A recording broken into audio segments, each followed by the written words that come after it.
Welcome back to Modern Homestead Alaska, and today's question that you keep asking, your burning question on how do I store a year's worth of flour and sugar. Let's talk some very, very basic food storage.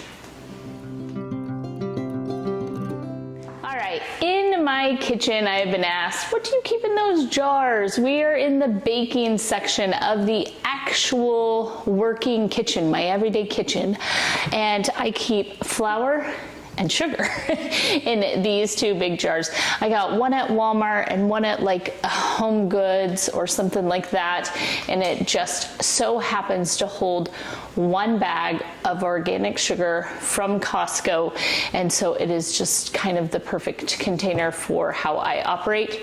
Above it is additional baking supplies.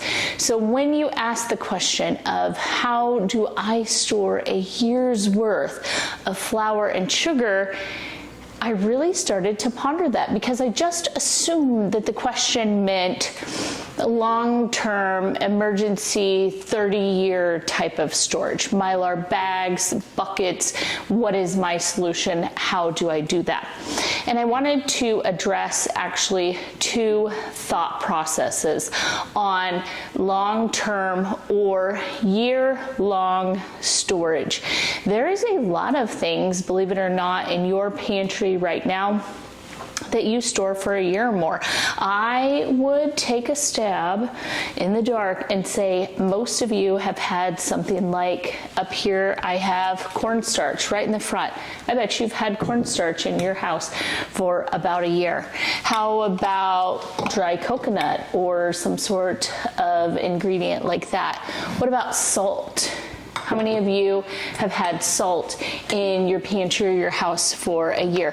What about baking powder or baking soda?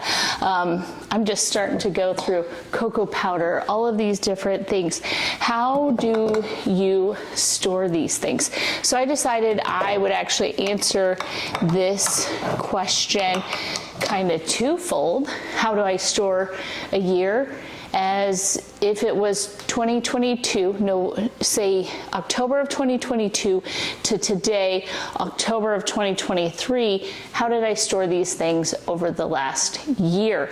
And how many of these things have been in my house for the last year? And then the second thing I'm gonna answer is, how do I store a year's supply of these goods that aren't out in my rotating pantry or that I'm easily able to grab? Maybe a very long emergency type of thing. So let's talk about these ingredients and the first way that you can store all of them in a normal home, apartment, wherever you live for 1 year. The first thing we need to decide when we're talking about a year of storage is what kind of year are you preparing for? If you are just looking to store a year of what you used 2022 to 2023, that was a very normal year. We didn't have some sort of catastrophic emergency. How many pounds of sugar realistically do you need to store? In my rotating pantry up here at the top of the house, I keep this one big thing of sugar that I refill, and then I keep a 2-gallon bucket of sugar in the pantry, and then I work through those. Now, on an average month, say a June, July, August, that sort of thing, I might only use just this one jar of sugar during that month. If Cody is heavily making cookies, doing those sort of things, and we're talking the baking months, I'll go through one of these sugar containers a week or two a week. So these are the 10-pound bags from Costco. I believe they're 10-pound bags. Don't quote me on that, I could be wrong. So I believe this is the 10-pound bag from Costco. And so I might go through 2 of these throughout November and December, even January, or a heavy cooking month. where we're doing tons and tons of baking. So for me, what a normal year is may not be what a normal year is for you. So what I want you to do is kind of start keeping track, at least now moving into November, December, where they are heavier baking months. And I want you to notice how much you use of sugar and flour and these basic ingredients. And then what I want you to do is take your heaviest month and I want you to multiply that by 12. And then that ideally on a very normal year would be the amount of sugar and flour that you should have on hand. Why am I saying this? Well, I'm saying this because in the food preparation world, we're taught some very basic numbers, and I'm going to go into those next. But realistically, we can't all do, and it would be overwhelming, and the amount of storage space that would be needed, but I still need to address that. So hang with me or jump ahead if you only care about the really long-term storage stuff. But on my channel, my No Shame Kitchen, who loves that, we're talking about realistically. If you eat out a lot, if your family doesn't cook from scratch on the regular basis and you don't use a ton of flour and sugar, then I find it silly for you to store a ton of flour and sugar in a regular, rotating, working pantry. If you operate like us, store tons of it. You're gonna need it. So I'm not telling you to run out and buy a bunch of crazy stuff if you're not as into baking and cooking as we are. Now let's head to the next level of my pantry. Believe it or not, I have already answered several questions that people might have, and you might just think that I'm rambling, and I'm not. My pantry is divided in sections, and over here we have kind of the baking section. And I feel like when the question is flour and sugar, we're talking the baking section. However, let me move the camera. Let me see. Can you see me? Okay, if we jump down here, this section here is beans and rice. So beans here, rices are up there, pasta is up there, and then down here in my pantry, underneath the cabinet, we have 3 high times 1, 2, 3, 4, 5, 6, 7, 8, 9, plus 3 5-gallon buckets. 2 of the 5-gallon buckets actually belong in here. One of them was brought up to refill all of the corn type products. So it's still just sitting in here waiting for me to take it back down to the basement. So all of these are regular products that we store very large quantities of in our basement, and we work through them. We have everything from grains to, this is just your basic white flour, everything tea, oats, beans, white rice, quinoa pastas, brown sugar, white sugar, all of these different things. For the average household, a 2-gallon bucket of any of these things is probably enough. And so for me, I just get these buckets from Azure. I like the Gamma Seal lids on them. Not only does it seal everything out, they're easy to clean, they're easy to open and get to the products. And so most people could get away with just putting the flour in the bucket and sealing it up and calling that good. And here is a year's worth of what you're going to work through in your average house. So we now need to head to the basement and have a real conversation about the second question, which is, let's talk real emergencies, big storage, long-term storage, storing things like flour and sugar and so on that would last in the storage longer than a year. Magic, welcome to my very, very long-term storage that is actually in my basement. And this is where, for someone who stores like I do, all of this magic year-long storage overflow prepper, call it what you want, pantry exist. Where would one store, or how would one store a year's worth of, let's talk flour, because when I get to sugar and salt, I need you to understand they are not stored the same. Same idea, same concept. You must do something different with them, so hang with me. So when that's regular, just run of the mill, gonna get to it. When I get over here, there are two options. This is an all-purpose flour. Here I have, so it would be flour behind it. This is bread flour, which is a totally different kind of flour, and this is an organic all-purpose flour, and then I marked this one. This one says open, so I would need to dip in this first. So all of this, basically with the exception of that bucket of vinegar, this is all flour.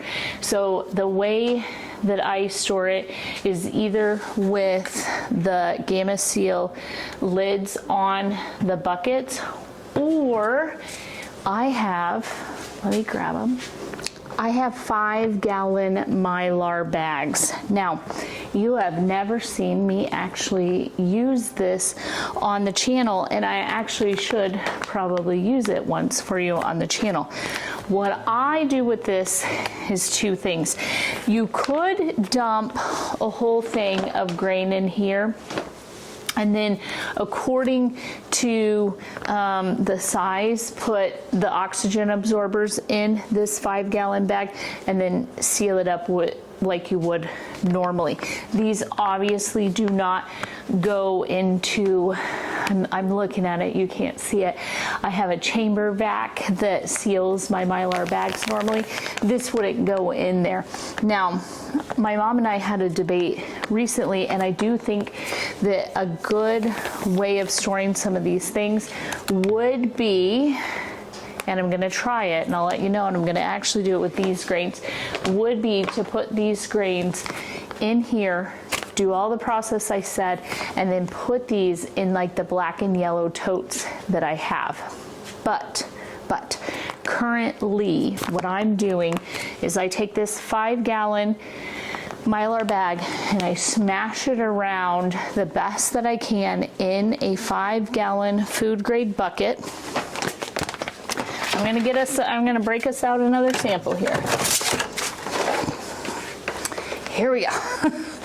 So I smash it around the 5-gallon bucket as best that I can, and this is sealed up. Like, I would have to really yank on it, because when I pushed it all down, the oxygen absorbers took out that extra oxygen, and this is just sealed. Okay, this should have a lid on it then, and so what we're looking at here is that no oxygen, nothing is getting to my flour that's in this bucket.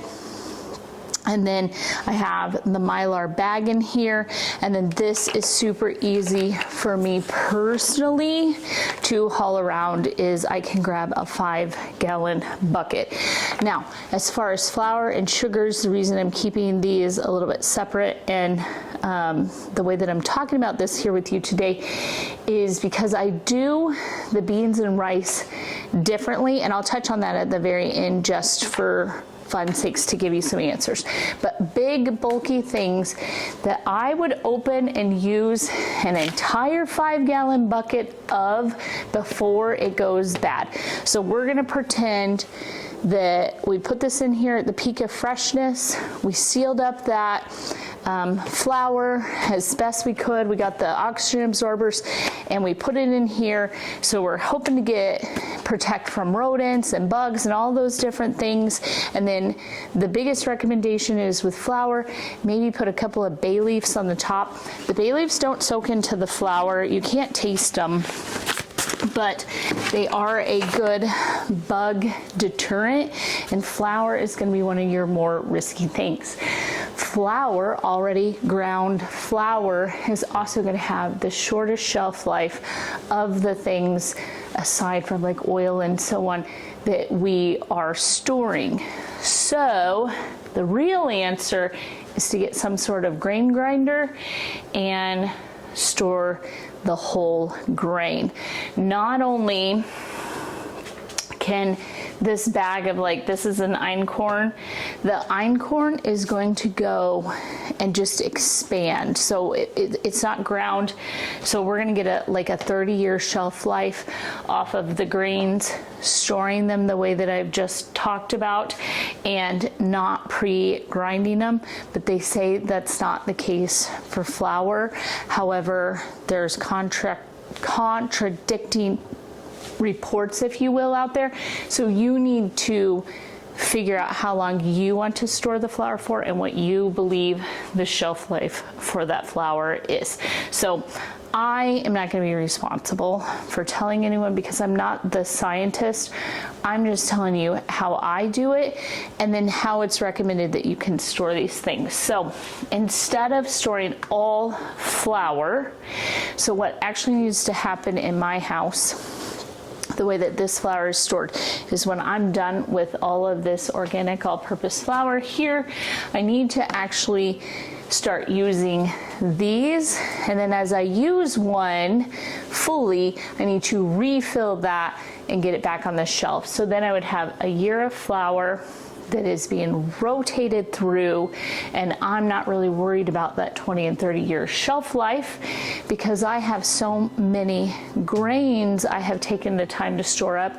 I've learned to grind my own grain. I've gotten a grain grinder, and so now I'm able to actually make my own flour as opposed to storing a huge amount of flour, but I still store regular all-purpose flour. Now, I know that I'm kind of talking in circles, but I'm trying to hit all of the different points, if you will, as far as flour goes. We need to swing to this shelf over here to talk about sugar. I have a problem with sugar. Here is the problem.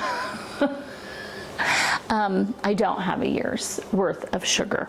I have honey and I have some other sugars. I do store the 1 5-gallon bucket of brown sugar over there, and then tons of regular cane, organic cane sugar.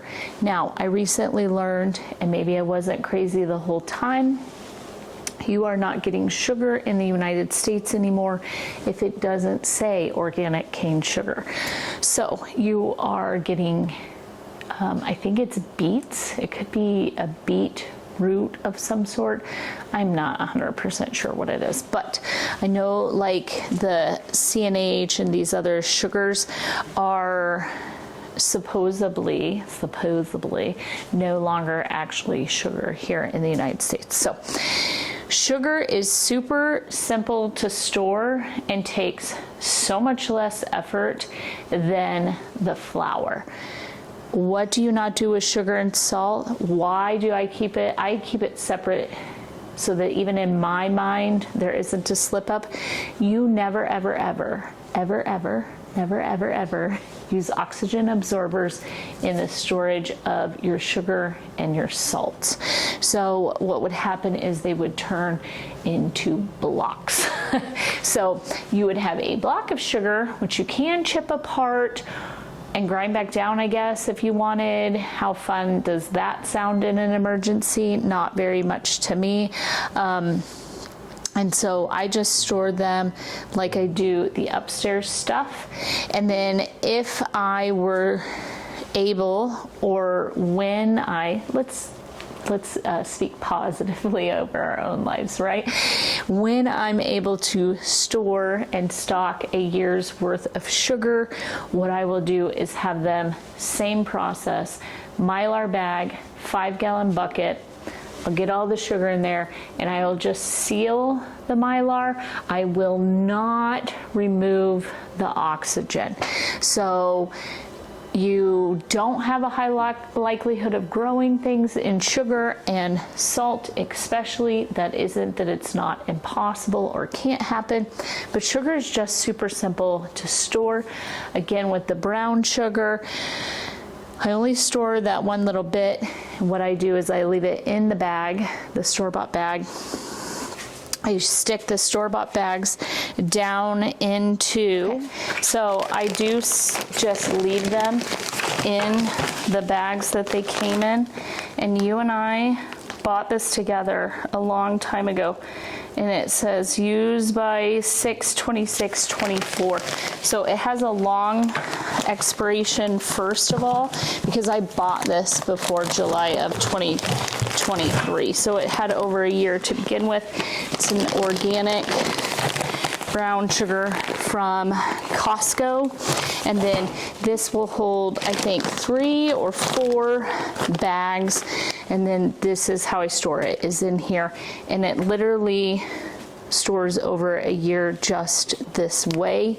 And then if I really wanted, I probably will never do brown sugar long term, so I don't even know why we're talking about it, but here we go. I have molasses upstairs, blackstrap molasses, organic, good stuff from Azure, and organic sugar. We would make our own brown sugar. It's just easy to buy it from the store. So there you have it. That's how brown sugar goes. The other thing is on the cane sugar, same thing. I can either leave it in the bag and just throw it in these 5-gallon buckets, or I can open it. It would take up less space if I open it.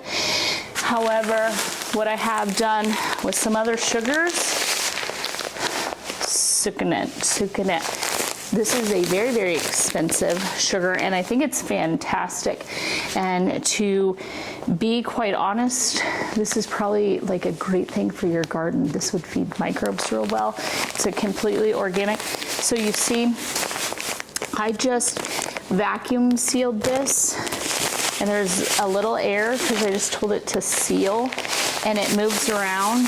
And this has been in here for several months. It's not turning to a brick or a block, and this would store for a very, very long time. I can take this. I just got this shelf. I'm extending my food pantry, but I just got this shelf, and I have slowly been collecting the black and yellow totes, and so I'll be able to just throw bags of sugar like that for long-term storage in the black and yellow totes. So why do I not store everything in a 5-gallon size as far as long-term storages such as flour and sugar? Those, I'm going to use 5 gallons in my house if I happen to open a 5-gallon bucket. So I'm going to make my world simple and seal it up just once and for all. With everything else, I said I would touch on 2 things. How much should you store, and the way that I store things. I feel like I'm not as hyped up as I should be. Actually talking food storage and food preps and those sort of things actually truly relaxes me, because in my mind, having these things is such a weight off, knowing that for a long period of time, if we had an emergency, we would be okay. Now, something that I have referenced since the beginning of my preps has actually been the LDS Church. I'm not a member of that church. However, they have had a long record of food storage, food preparations, those sort of things, and they have done a ton of research. How much should you have? This is what was shocking to me, and I didn't know how to address it, and so I ran the video the way that I've run the video. Grains. You should, for 1 year per adult person in your home, for a year of storage, have 400 pounds of grains. Say that with me. 400 pounds. This would include wheat, rice, flour, corn, oatmeal, pasta, anything on this shelf. Bear with me, lost my ability to count there for a minute. So I would need for my family 2,000 pounds of grains stored up. That is insane, but that is what would need to be stored. Why would I need that? In what world would I use that amount?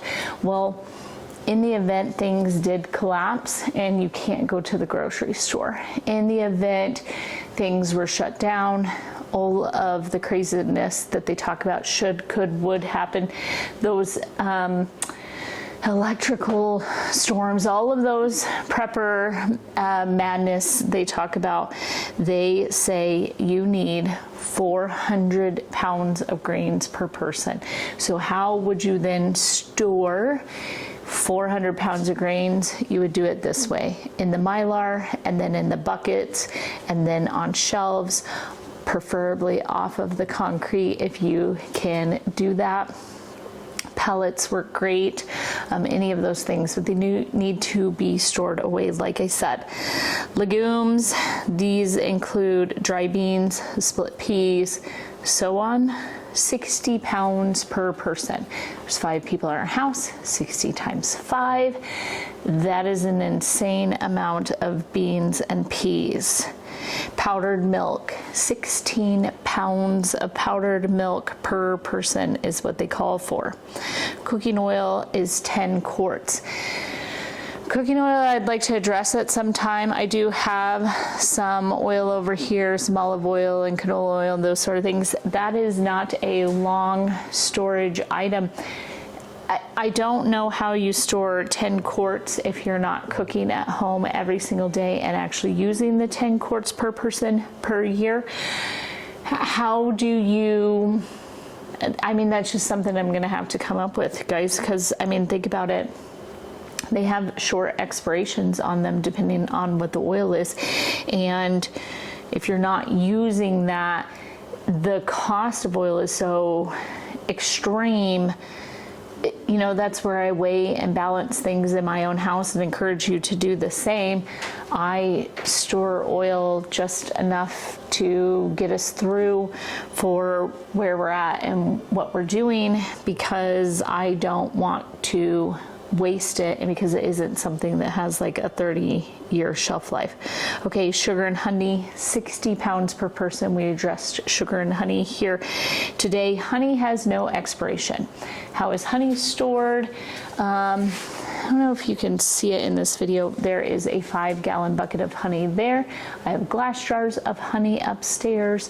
I get honey from Hawaii that comes in just these gallon packages that are all sealed up, and I love those. And what I do is when I open one, I pour it into basically an Azure's gallon size honey container. It does great. Honey doesn't expire, it will crystallize. When I find that some honey has started to crystallize, I just put it near one of our wood stoves and it seems to go back, but I never heat it up. Salt, 8 pounds per person. I like to buy salt from Azure. In fact, I probably have a bag around here that needs to be stored. Salt is in this back corner here. It has a Gamma Seal lid on it, and it's just stored straight in the food grade bucket with a lid. There is no reason that I need to go even any further than that, and there's no expiration on that. And then they recommend water being 14 gallons, which is obviously not a year's worth of water. That is a 2-week supply of water, 14 gallons per person. So when we're talking about food storage and food preps, if you make videos on it, you're gonna get some hate. I'm willing and I'm able to take that. I don't think it's right. I totally disagree that because someone puts their life out publicly, I'm on a tangent now, that you get the right to criticize and be rude and call them names. However, it happens. I get asked all the time, oh my gosh, so many grains. Okay, 400 pounds per person. You do the basic math. I don't even have nearly a year's worth of grains stored up for my family in that sort of catastrophic event where we literally had to live off of our pantry for an entire year, making everything from scratch, never being able to go to the store. Okay, so 400 pounds per person. When you are talking that is so extreme. So don't be judgy and just have each other's back and say, hey, good on you, doing the best you can for your family and putting away as much as you possibly can. That's all that any of us can do and any of us can expect from one another. Last and final thought for today, let me show you how I store my beans and rice and the reason I do. Originally versus how I'm storing now. Let's talk about it. I'm storing them the exact same way as I originally was, but what I changed was when we moved. So first of all, this is a package of pinto beans. They are in Mylar bags. I get the vast majority of mine from Azure. I can leave a link if you would like. I have a code that you can use. And if you spend $100, I get like a kickback on that. So I think they have fantastic Mylar. So what I do is just a Mylar bag. This is about 2 pounds of beans and an oxygen absorber, and I put them in our food saver here. It seals them up for me. It sucks all the air out. You don't have to have that when you're putting the oxygen absorber in there. What I like about Azure is they sell them in equal quantities, but you can also get them off of Amazon or someplace like that. Here is 2 pounds of split peas. This has done a little better job. There's nothing wrong with the other one, but this one's sealed up really, really nice and firm. And then this is 2 pounds of split peas. Now I was doing everything in 2-pound packages before we moved to this homestead, and I created the pantry that you saw earlier in the video. Now you saw in that pantry, all of my stuff is in half-gallon jars, and everything we do is in half gallons. And so I now store these in quantities that once I open this bag of rice, so this is a bag of basmati rice, when I open this, this will go directly into a 2-gallon jar in the pantry, and I'll be able to work with it from there. I do take the time, and I'm starting to wonder if I should. I do take the time to seal up all of the rice and beans that I buy and bring into the house this way, and I do make sure that the 2-gallon bucket up there, it's just full and it's not sealed this way, so I'm not wasting a bunch of Mylar. And then I fill up the 2-gallon or the half-gallon and the 2-gallon with beans and rice and those sort of things, and then all the other beans and rice brought in the house are sealed this way, and then they're just stored in these black and yellow totes. And then I do rotate through, and I put at the top of the tote the oldest, so that when we are grabbing out of there, we have the oldest rice is coming out first. So I do rotate even my long-term food storage. So of the 400 pounds, we're not even close, if we're being really honest, on rice and flour and all of these different things, but we're going to continue to poke away at it as best we can, slowly but surely, and maybe someday we'll accomplish it. And probably on that day there will be spouses and grandkids, and I will be storing for even more. So will I ever make it there? I don't know. Who knows? But let's all just do the very best that we can with the gifts God has given us and the finances that we have available. So with that, I hope this was a very in-depth conversation about flour and sugar, how I store them, why I store them, what I store, and the different ways that it runs through my head. And hopefully you have thought of a thing or two watching this video. If I've shared any sharing new knowledge with you. Hit that subscribe button, ring the bell, you'll get notification. Thumbs up and comments all help my channel to grow. I hope this helped in some way, shape, or form. But with that, thank you for being here today. Thank you for being you. I appreciate you. And I'll see you in the next video. Bye.